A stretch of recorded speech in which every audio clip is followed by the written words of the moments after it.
the Age of Fission radio show with your host, Lonnie Clark.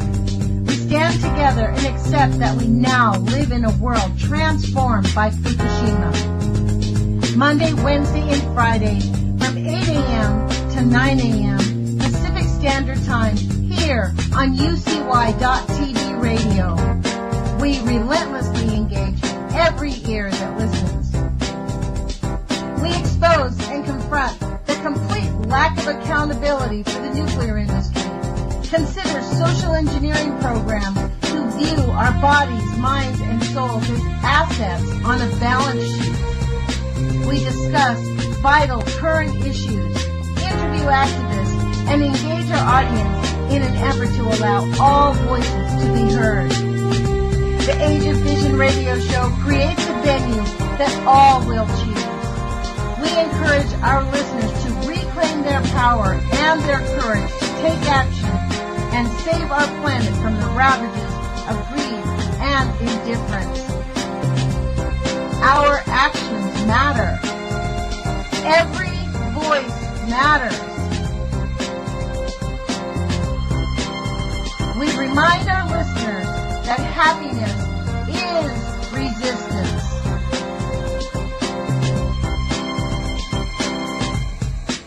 Love is greater than fear.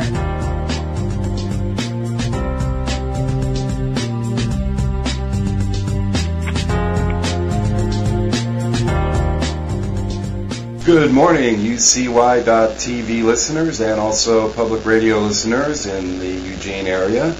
My name is Jerome and I am the Sane Environmentalist. I'm coming at you today with an interview with a very interesting gentleman. His company is called Limitless Energy Technologies and his name is Larry Woods. Larry Woods is a retired master electrician and has worked for years in the field, and since he's retired, working out ways to solve the energy crisis that we are facing today, how to get the most out of every watt coming out of the wall, etc., as well as working with certain frequency technologies and other interesting things. Today we're going to talk about a colloidal transformer coil device that he has designed. So, Mr. Woods, welcome to the show. Thank you. It's nice to be here. Can you please explain to us what this device is? Yeah.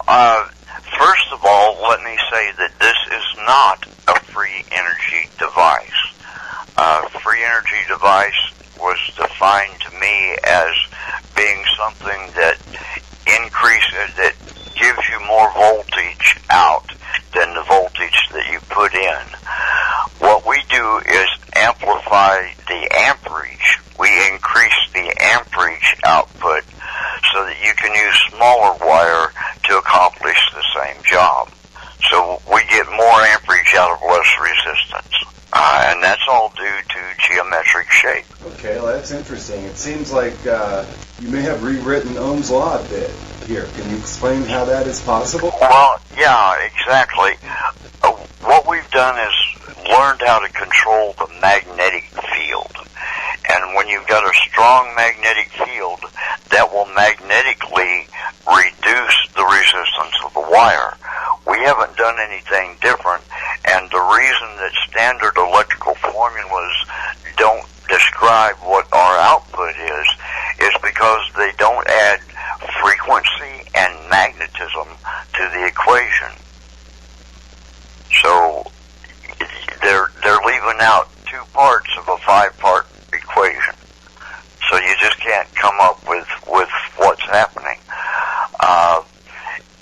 If you take the standard equation and multiply the output by the square root of 3, then that gives you pretty close to what we do. But that formula has got to be refined a little bit more to get exact numbers.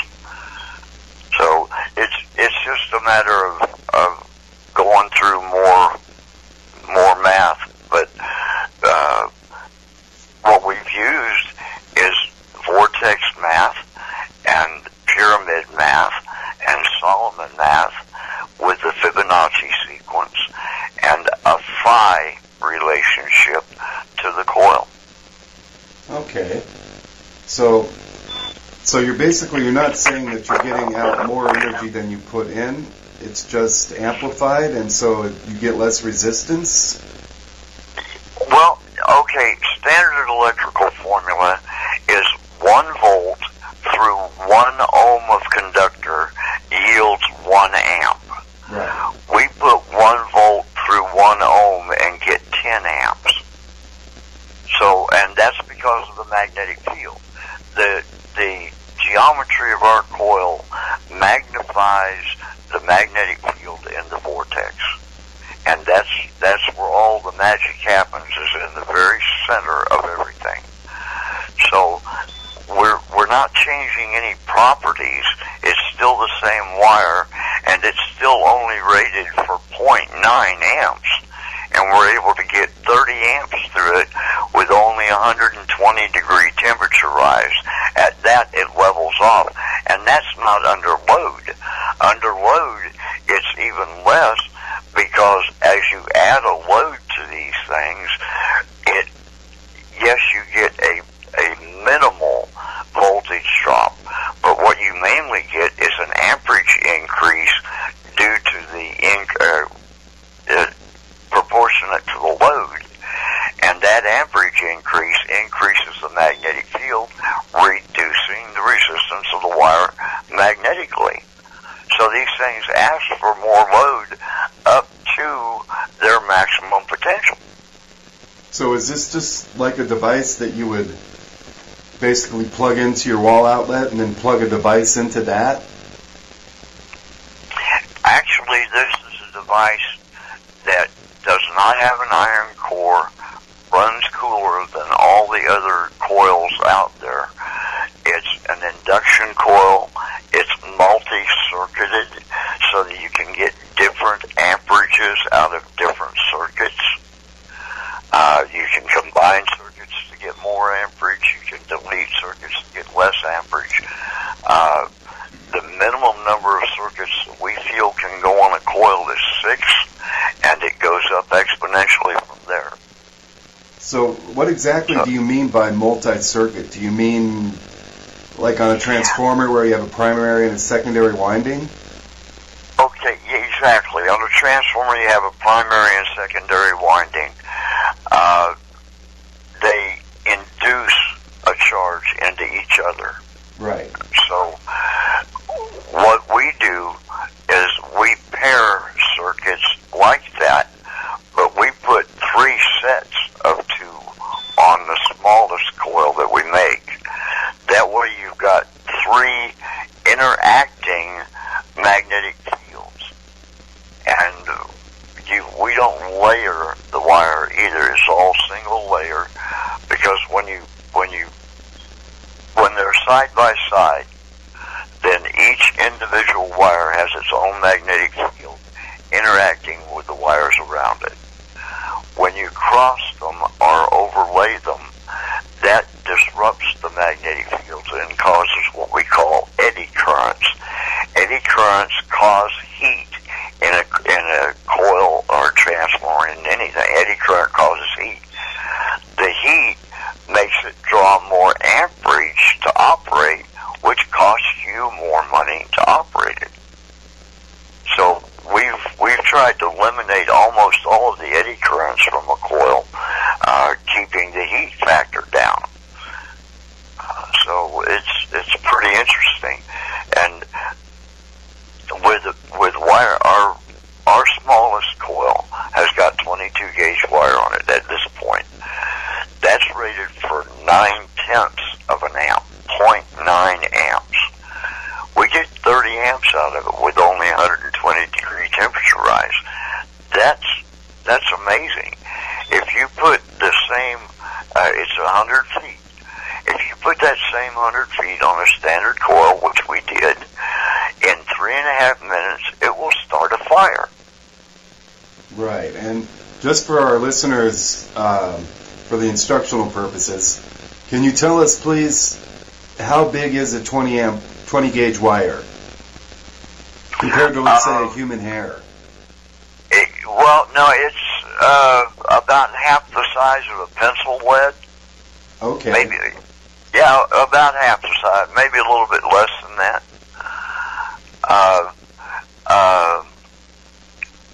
It's fine enough that if you pull on it with your fingers, it'll cut you.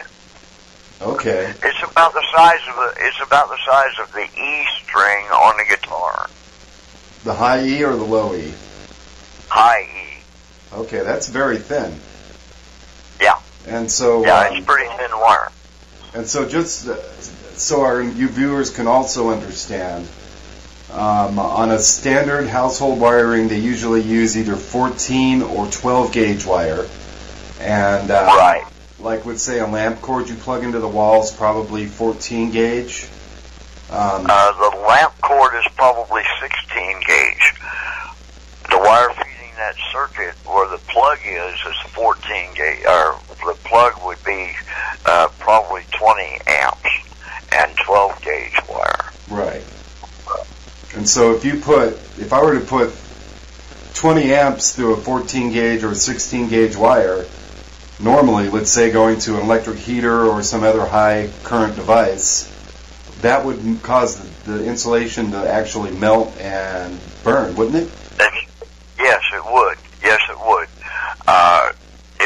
If you put more amperage through a wire than what it's rated for, it will melt the insulation and possibly, more than likely, start a fire.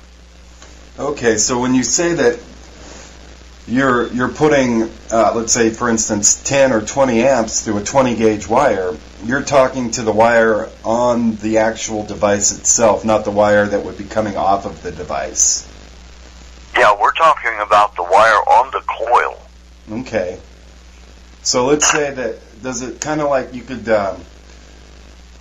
so it doesn't step up the voltage, it just steps up the capacity of the wire, of the circuit to carry energy? That's it. That's it. It allows you to put more amperage through the wire, 10 times more amperage through the wire than what it's rated for. All right. And so indeed, this is not a free energy device. It's an energy device. It's an amperage boosting device. If you've got a solar panel and hook a coil up to it, you're okay. A 3-volt solar panel that you would use to charge your cell phone, the little bitty ones that are like 3 by 5 inches. Yeah. Those put out at 3 volts. They put out 500 milliamps. Which is a half of an amp, right? Half of an amp. Okay. That same 3 volts through our coil will give you 30 amps. What do you want? Okay, so then you could, so are you going to end up drawing that 30 amps out of the wall? You could. You could put this on any generating device, any generator, and it would amplify the amperage coming out of it. It would increase the amperage coming out of it. You put it on solar panels. You put it on electric motors. Any place that you want an increased amperage. In computers, in cell phones, in TVs, something that doesn't have an iron core, that doesn't heat up. The iron core is the main expense of any coil. We've got 100 feet of wire on this 8-inch coil that probably costs $2, maybe $3. If we added an iron core to it, an iron core for that's $105. So, you know, if you can eliminate the iron core and do a better job, why not?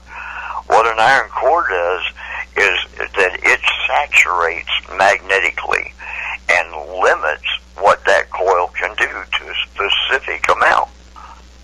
So we've eliminated that. Ferrite magnet then as a core instead of an iron core?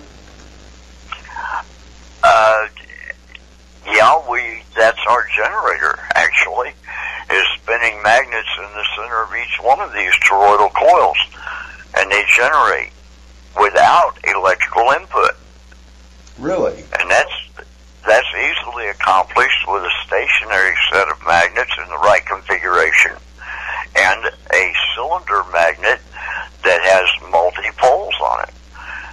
time that pole completes a rotation, it's a pulse of energy into that coil. That's how they're done now.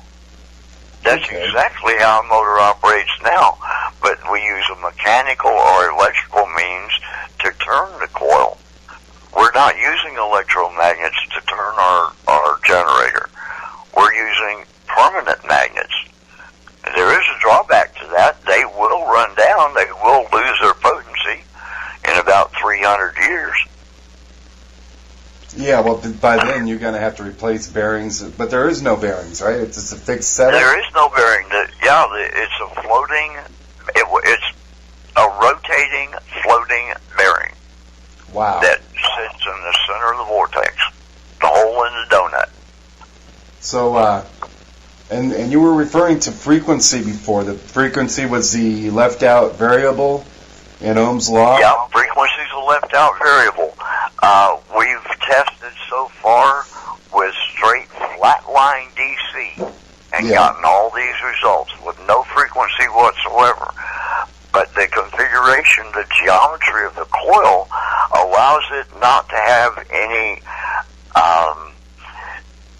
feedback, no odd harmonic, no odd harmonics in opposition to current flow are going through these coils. Therefore, they are perfect pitch coils. Any frequency you put into them is the frequency that you get out of them. That means that you can make a speaker out of it with just a bell.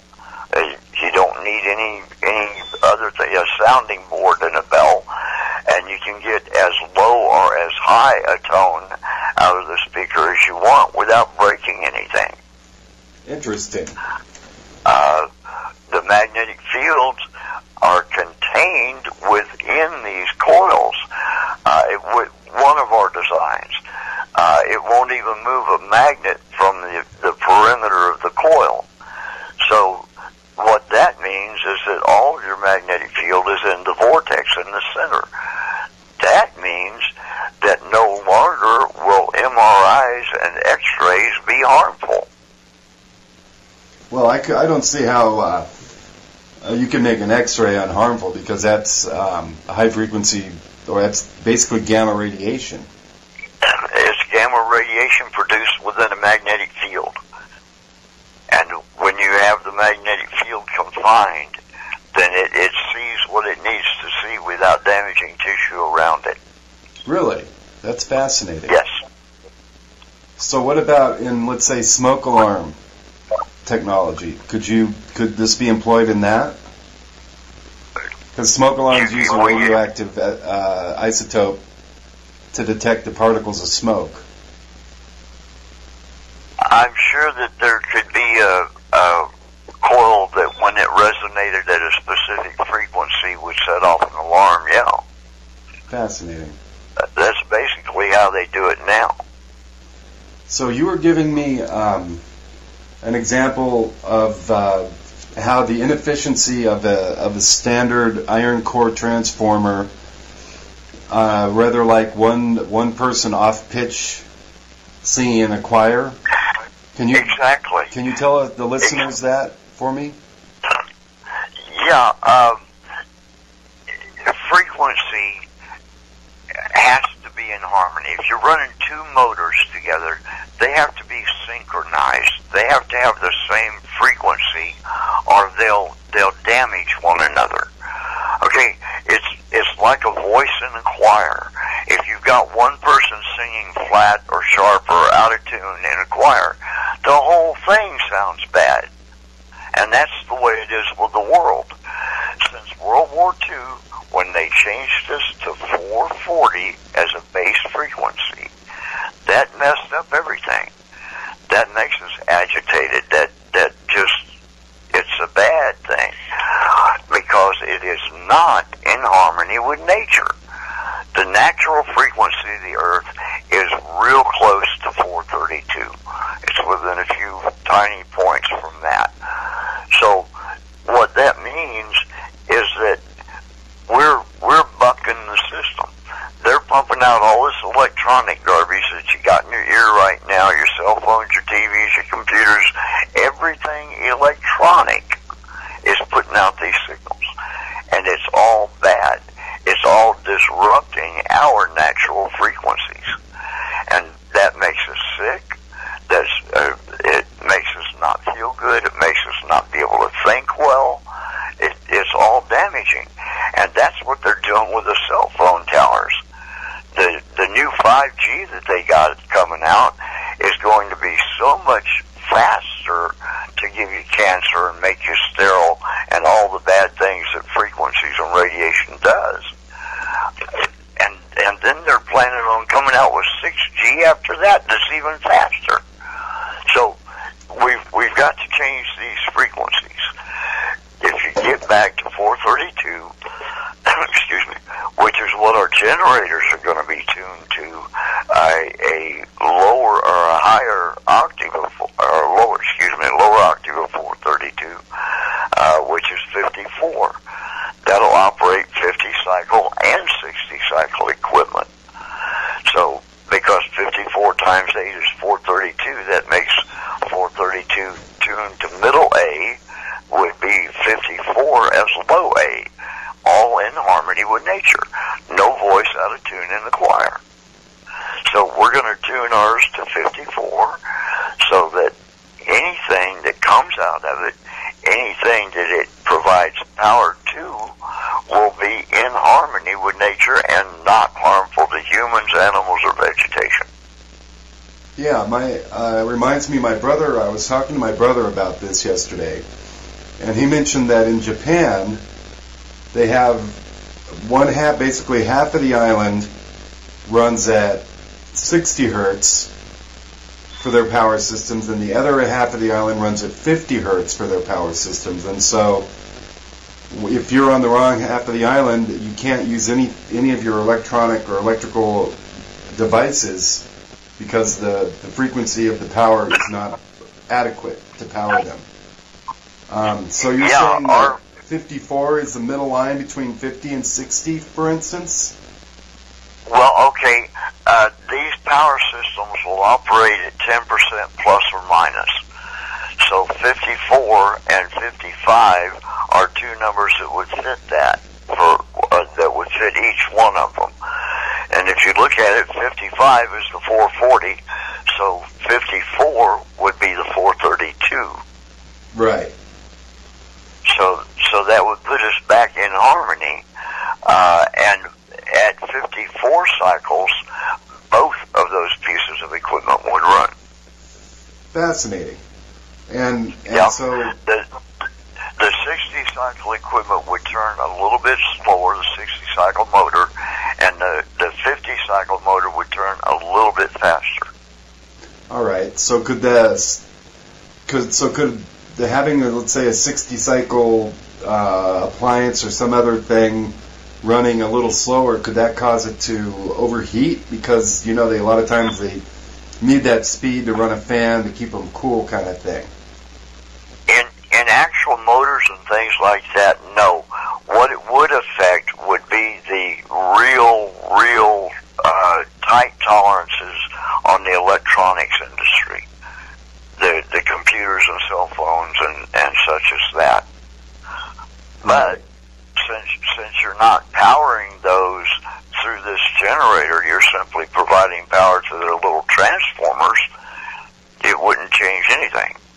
Right, and also most small electronics, computers included, run on DC. They don't run on AC. You get AC out of the wall, Absolutely. It goes into the power supply, and it converts it to 5, 12, and 3 volts DC, I believe, or 2 volts DC.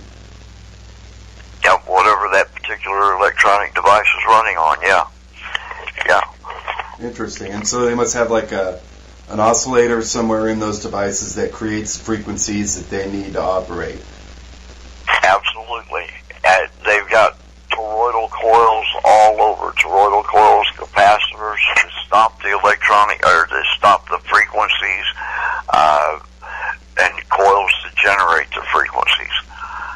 That's why you have so many heat sinks on a computer board, because they generate so much heat. With our stuff, they'll generate less heat. Yeah, their computers are very inefficient in their use of electricity. Absolutely. You know, the amount of heat put out, for instance, by a modern video card, high-end gaming video card, is huge. You know, the card itself will use 400 watts of power at 5 volts, and it's got to be losing 40% of that to the air. Mm-hmm. You know, so that's all through heat. Yeah, and I think that a lot of people don't realize anytime you feel heat coming off of anything, well, that is a loss of actual energy that could have been used for powering the device. Absolutely. You know, that's what an eddy current is, that heat coming off of the electrical device. So, and that shows you that it's not operating efficiently. Interesting. That's very interesting. So, as far as these eddy currents are concerned, is it caused just by the shape of, let's say, for instance, a standard transformer uses a square house iron core. It's basically an E with both sides closed up, with a coil around one the top and a coil around the bottom. So the eddy currents happen around the outside of the metal plates, or inside, or where? It's an interaction between each different wire and the angles at which the wires cross. When you're making a coil, they just wrap them round and round and round and go back and forth and don't care what the angles that they cross are. It says as long as you get 100 foot of wire on that little spool, you got it done. Okay? So what they're doing is adding a specific amount of resistance to that spot on that piece of metal. And then they've got another specific amount of resistance on the other. One coil that's at high voltage will give you a lower voltage in the second coil through the magnetic field of that iron core. Okay? But because of the size and number of plates on the iron core, the surface area, that's when they have plates, so that the generator won't be the size of a house these days. Yeah. But according to the surface area is how many watts of power that piece of iron can handle before it's saturated magnetically and can't do any more. Okay? So an iron core is only good in a single specific duty application. Where ours, at multiple circuits, you can do a lot of things with our coils. One coil can do as many as 4 different things. Well, depending on the number of circuits, one 6-circuit coil can do 4 different things. So what would be the use case of your device? How could you use that? Let's say, how can I use that in my home where I'm powering appliances, where I have 60 hertz power coming out of the wall? What would be the value to me as the consumer to this device? Okay. As the consumer, you do not want just the coil. You want the generator. The only part on the generator that's going to wear out will be a circuit board that modulates the frequency to 54 cycles. That'll wear out in 5 to 10 years, depending on how much we can get them beefed up. It's a plug-and-play unit. At this point, it costs $20 for the board. Okay, you plug it in, it's done. You don't have to touch it again for the next 5 years or whatever.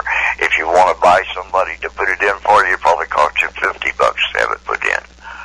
But that's the only thing that'll wear out, other than the wire itself, the medium that the toroidal shape is made out of, are the magnets.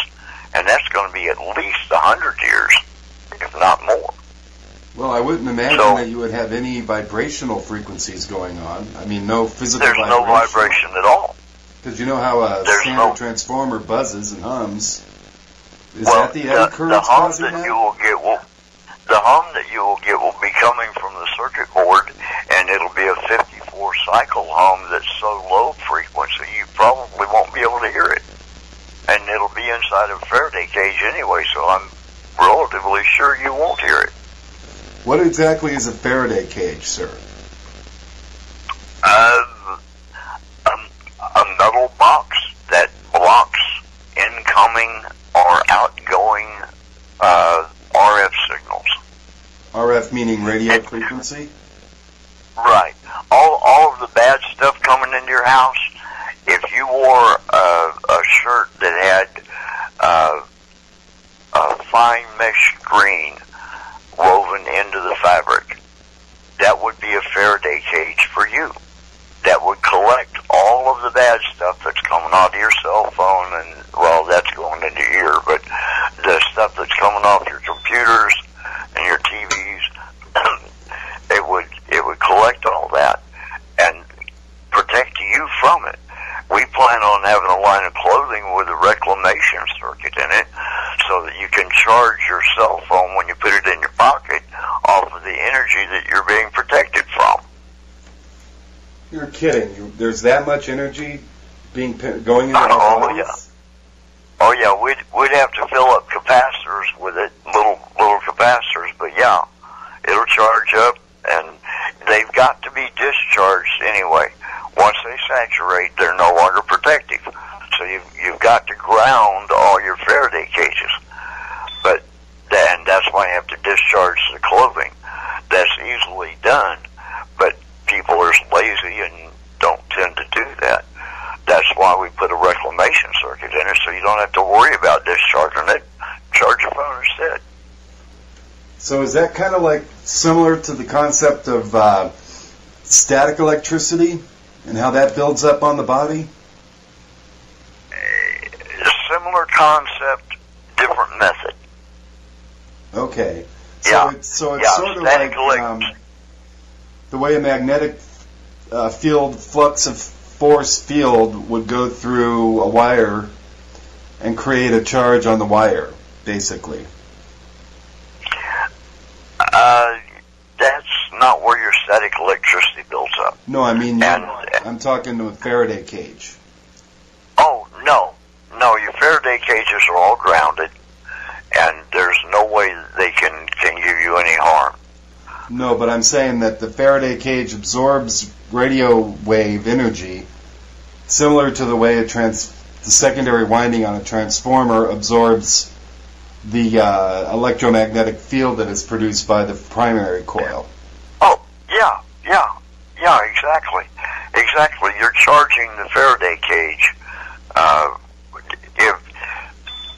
Excuse me, there are some coils out there that when they're energized, they put out such a high magnetic field that it's really harmful to be in that for a prolonged time. So you put a Faraday cage around that, and that Faraday cage leaches all of that bad stuff and keeps it from getting out of the Faraday cage. And it goes to ground and it's just dumped back into Earth, and Mother Nature takes care of it. Also, Faraday cages will keep an electromagnetic pulse from destroying your electronic equipment, but that's really kind of silly, because if there's an EM pulse, the people that are broadcasting are going to go down too. So having a cell phone that could turn on is not very much good to you if there's no signal. Yeah, if there's no network to attach it to. Right. Yeah,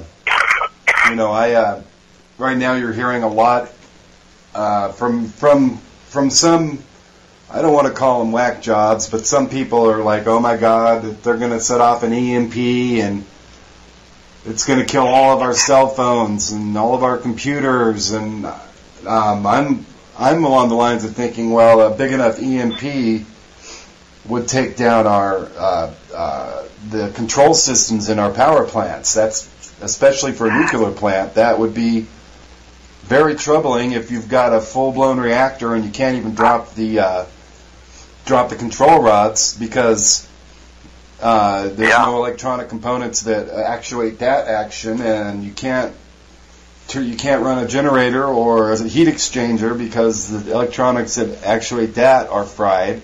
And so it's basically just a out of control nuclear chain reaction going on. That would be my biggest fear. Absolutely. All their power is going to go off. When the power goes off, that means you no longer have water, you no longer have gas. So there's no heat, no electricity, no water. The first winter, half the people will die out. Yeah, I believe that. Before winter's over, the other half the people will be eating each other. Yeah, and there'll be no deers or cows or chickens left, that's for sure. That's it. How many of your friends can start a fire without a match? Yeah, that's a good point. I'm glad that I was a Boy Scout and I learned all about that. You know, I can start a fire with 2 sticks. That's it. That's it. So we need to get back to the basic skills, to learning to live in harmony with Mother Nature, and creating leisure devices that aren't harmful to us. And that can be done by a simple adjustment of a few cycles. Every system can be retuned to 432. That's a matter of turning one dial at the power company, period. That's all it takes. You just basically got to slow the generator down a little bit, right? That's it. From 66 revolutions a second to 43, you said?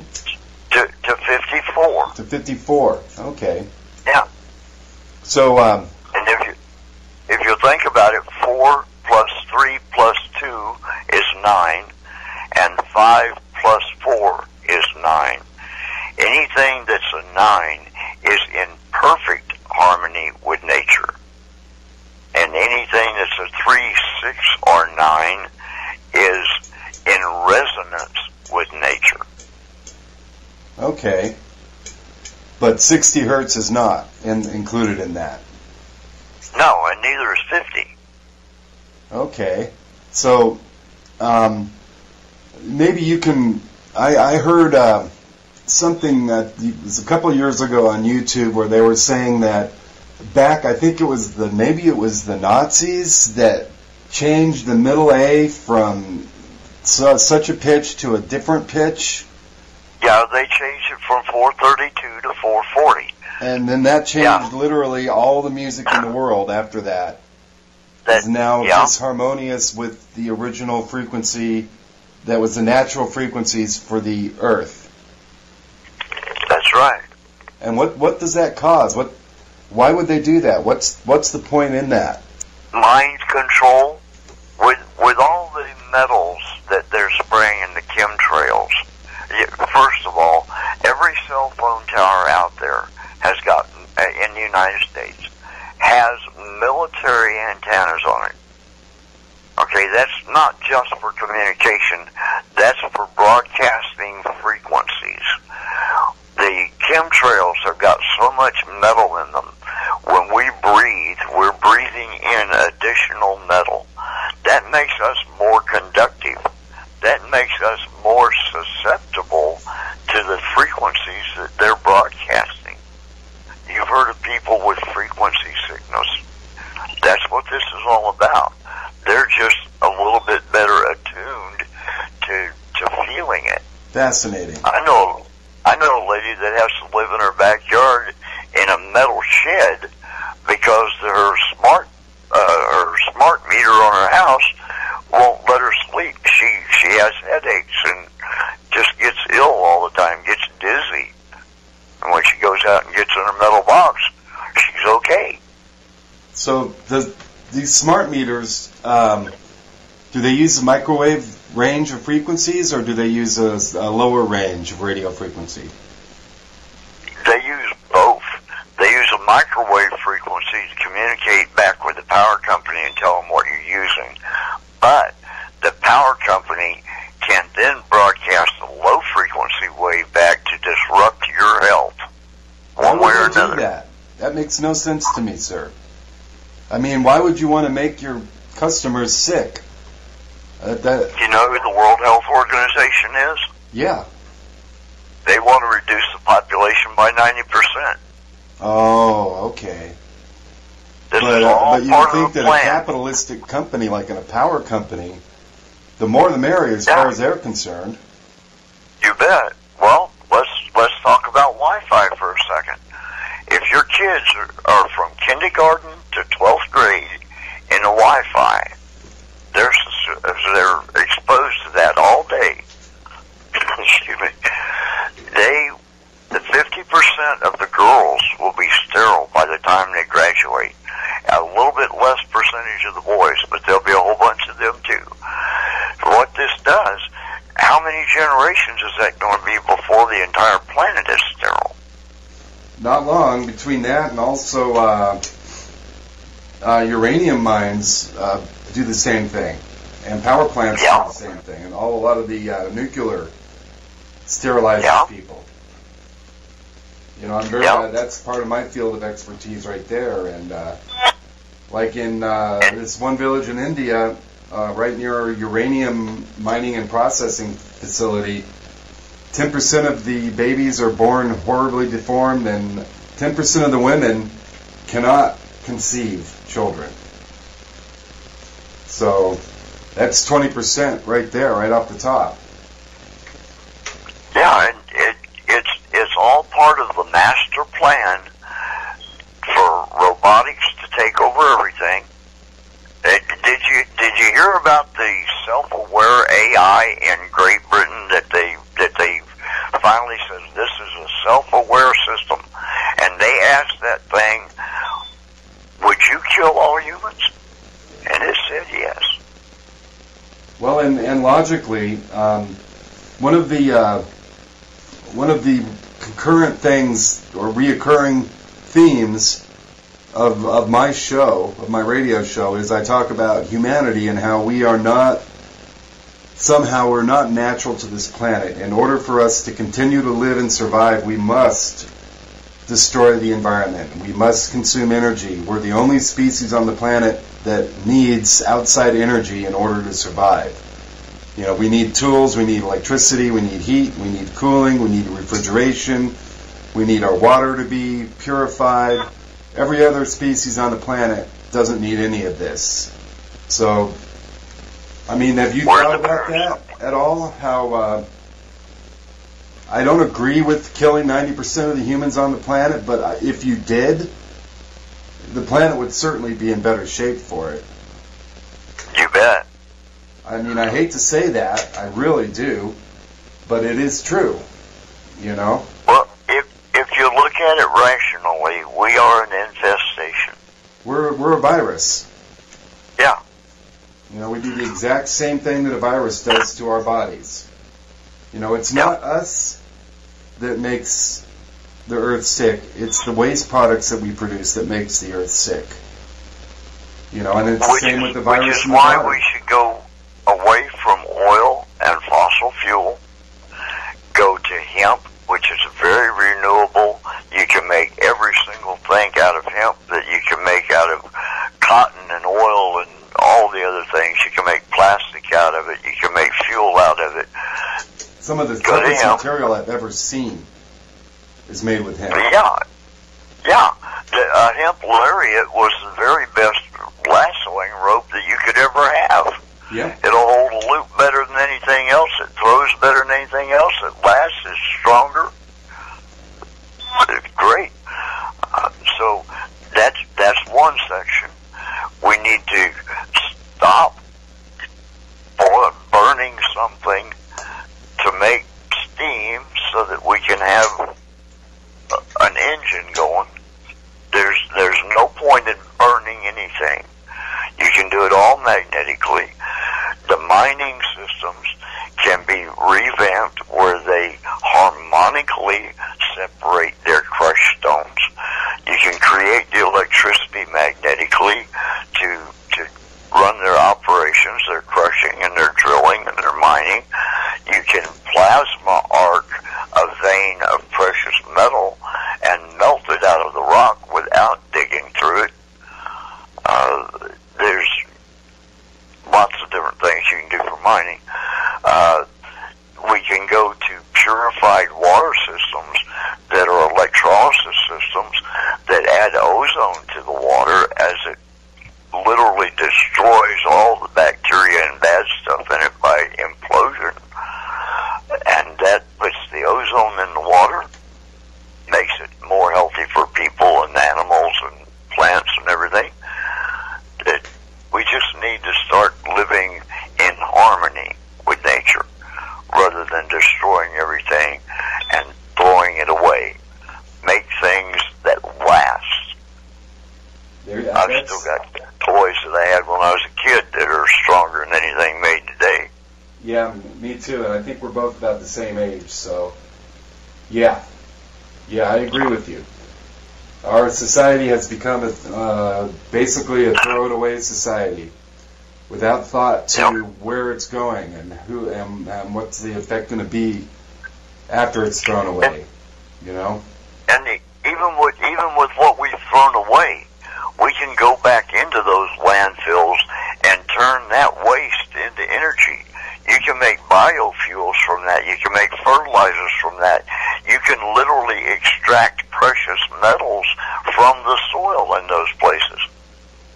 Yeah. So, it's a matter of reclamation and how we handle it. We've got to live in harmony with nature. So what do you see as the outcome for humanity?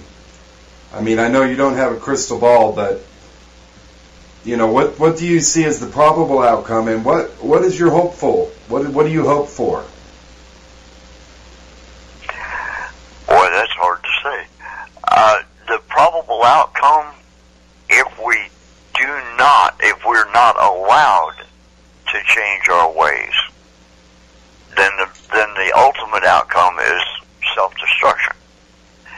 If we are allowed to change our ways, the ultimate outcome to me is utopia. We'll have levitation. We've already got that under control. We'll have levitation. We'll have electric vehicles that provide their own power. Okay, you got 4 axles on a car that's going to roll on the ground. Put a toroidal coil, put magnets around each axle. Put a toroidal coil over those magnets. Every time the wheel rolls, that puts a charge into the coil, which gives you electricity. You got 4 coils, going to give you a bunch of electricity. You charge one capacitor bank, have it charged to begin with so that your car will start to move. Then have another capacitor bank that once your car is moving and it's recharged the first bank, that second bank is used to store the energy that you build up so that when you get where you're going, you plug into the building or your house and power it off of your car.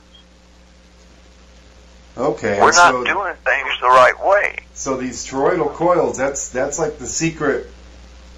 That's the secret, like, because when you were saying limitless energy, you weren't saying that we're going to create energy out of nothing. It's not like these guys on YouTube that hook a flywheel to an electric generator and claim that they're able to have perpetual energy and more extra energy provided by the motor from the flywheel to run the motor and a light bulb, let's say. You're not saying that. Well, you can magnetically turn the shaft of a motor with permanent magnets, yes, and get an output from where you're supposed to input that motor. It will be generating electricity that you can pull out at those wires. But it's not much, and it won't. You can charge up capacitor banks with it and do lots of stuff. It is one method of free energy. However, you're using standard things that are not efficient. It's still free and it's a good thing. Go ahead and do it. Try it out. It's fun to play with. What I'm talking about is a refrigerator that's self-powered, a washing machine that's self-powered, a car that's self-powered, a house that's self-powered. Every new house should come with its own generator. So you guys are building a generator that works in conjunction with this coil device, or is the coil part of the generator? Yeah, Yeah, the coil is the basic part of the generator. We've just developed a better coil. Okay. I mean, it's magnificent. It's wonderful. It does things that no other coils can do or have done so far. But that's not our invention. Our invention is a self-powered, magnetically induced generator. Do you have to give it a kickstart to get it going? No. You don't even have to tell it you like it. Or give it a kiss? Not at all. Yeah, once the center cylinder, the heart of the whole thing is placed into the vortex or the hole in the donut, it starts to rotate because of the configuration of the stationary set. Okay. And as that rotates, every time it goes around, it puts another charge, induces another charge into that coil. Just like a normal motor that's electromagnetically rotated. We're just straight magnetically rotated. Oh, okay. And I've always wondered, why couldn't you put magnets in a certain orientation, and if you had an efficient enough device. But you're saying that you're not using any mechanical bearings. You're using an electromagnetic field pretty much as your bearing. Yeah, we're using a magnetic field to float a bearing. And so the only resistance you would have would be the resistance of the air? Yes. All right. Yes. No moving parts touch anything. And there's only one moving part, and that's the very center of the whole thing. Okay. So where could people go to learn more about this technology and maybe even help you out? Do you have a Patreon or GoFundMe or anything like that going on? No, we haven't ever done anything like that. First of all,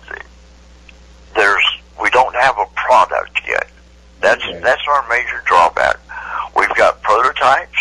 We've proven our things. We've got outside verification of what it does, but we don't have a method other than hand wound to wind these coils.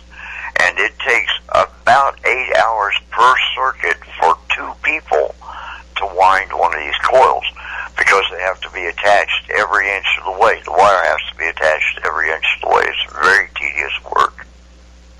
Okay. So we need to get started. We need to get financed with full financing. We don't have anything no T-shirts to sell or caps or anything like that. And I just don't feel like asking people for money if I'm not going to give them something. Well, the work that you're doing, it may not be something physical that people can hold in their hands, but it is something that could indeed change the whole course of human history. Wouldn't you agree? The first people that I had tested said that we are the future, we are the next generation of generation, is how they put it. And I believe that. Power generation is going to go away from wind and solar, which is wasteful and hazardous waste is produced, I agree, to magnetics.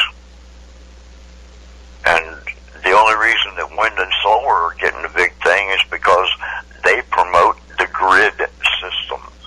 That means that the power company is going to be getting it for free except for their maintenance, but you're still going to be paying the same amount of money every single month for what you use. Yeah. Nothing's going to change for the consumer. That's not free energy. That's rich folks getting richer. So you're basically saying that this would allow each house, each car, each appliance, each everything to be able to have its own self-sustaining microgrid, if you would. Absolutely. Absolutely. You can buy 2 of these generators, put one of them in the back of your car to take with you on a weekend camping trip. Excellent. And they basically just employ copper wire and a toroidally shaped magnet? A toroidal shape that's plastic with a wire wrapped around it,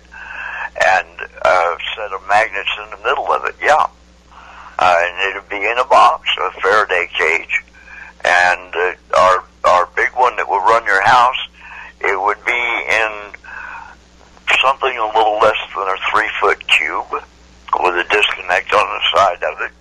You run the wires from the disconnect up to the feed of your main breaker on the line side. Plug it into the light. Disconnect the power from the city. Pull the meter first before you do anything in your panel. Pull the meter first. Disconnect the power of the main breaker from the city. Cap that off. Run wires from our device into the main lugs of your distribution panel. Turn your main breaker on, and you're go. So, how long do you think before this becomes a product? I mean, if this is the future, then we got to work to make it a product, something that people can get. We've got some people seriously looking at us now that we hope to have something finalized by the first of the year, and after that, a year to get the machine made to wind the coils. And during that year, we'll have our magnetic drive systems made. I think maybe by 2019 we'll be on the market. Well, that's incredibly good news. You know, so it's possible by 2020 or so, people could start disconnecting from the grid. Absolutely. Absolutely. You could go outside or call the power company and say, I want to cancel my account, come and get your smart meter. Yeah. And and as soon as they disconnect it, then you're not attached to the pole anymore, and then you just hook your toroidal generator up outside, out front, or out back, and start producing your own power. That's it. I think that's brilliant. Think about the places in the world that there are villages or islands that don't have power plants, and the power company doesn't want to run a line over a mountain to get 100 people power. Those are the places we want to start. Once we show the world that these things are available, then places like the United States, where we would be killed and our stuff confiscated and made classified,